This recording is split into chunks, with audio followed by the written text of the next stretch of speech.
আজকের সভার সম্মানিত সভাপতি, মঞ্চে উপবিষ্ট বিভিন্ন রাজনৈতিক নেতৃবৃন্দ, ওলামাবৃন্দ, আমার সংগ্রামী শুভেচ্ছা গ্রহণ করুন।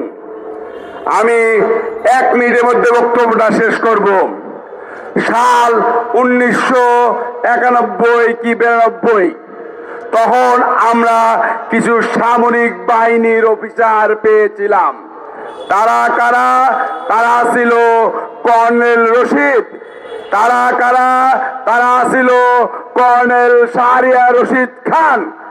এরকম 8-10 জন সামরিক অফিসারকে নিয়ে তারপরে এই যে মসজিদে আমি দাঁড়িয়ে আছি, খাতমে নবুয়ত আন্দোলনের ওবায়দুল হক সাহেব ছিলেন এই বাইতুল মুকাররমের খতিব। সাথে ছিল আমাদের মুফতি ফজলুল হক আমিনী।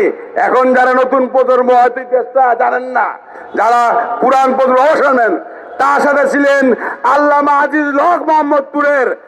আমরা আধিপত্যবাদ এবং সাম্রাজ্যবাদের রক্তচক্ষু উপেক্ষা করে এই আলেম সমাজ সেদিনকে আমরা তাসলিমা নাসরিনকে বাংলা থেকে বিতরণ করতে পেরেছি। তাহলে আজকে আমরা আবার সেই রকমই আমাদের সাথে জেনারেল মাহবুব ভাইকে পেয়েছি, আমাদের সাথে কর্নেল হাসিন ভাইকে পেয়েছি, আমাদের সাথে